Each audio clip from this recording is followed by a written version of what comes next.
जाते हैं। इस सबसे बड़ी बीमारी कौन सी? फीलिंग की बीमारी। फीलिंग, मन में फीलिंग आ जाए। मन अगर बीमार है तो तन भी बीमार रहेगा।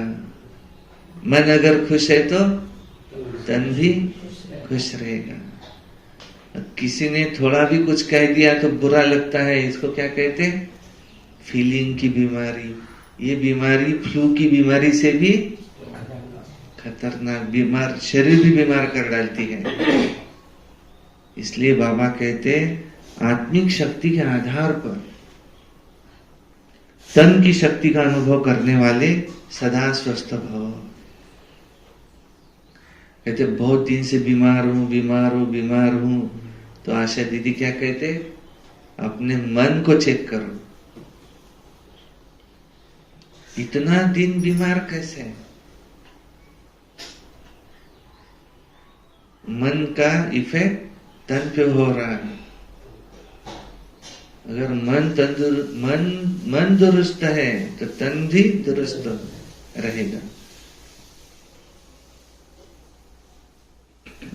एवढ्यात आहे की नाही, हे माझं खूप दुखून राहिलेलं आहे, हे काय आहे? मन ओके नाही आहे. मन ओके नाही आहे. मन ओके असलं ना ते दुखणं जाईलच.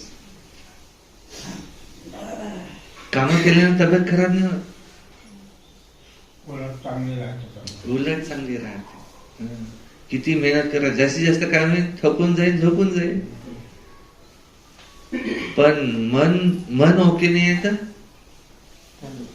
मग बहानेच पाहिजेत की हे केलं त्याच्यामुळे हे झालं, असं झालं म्हणून ते झालं.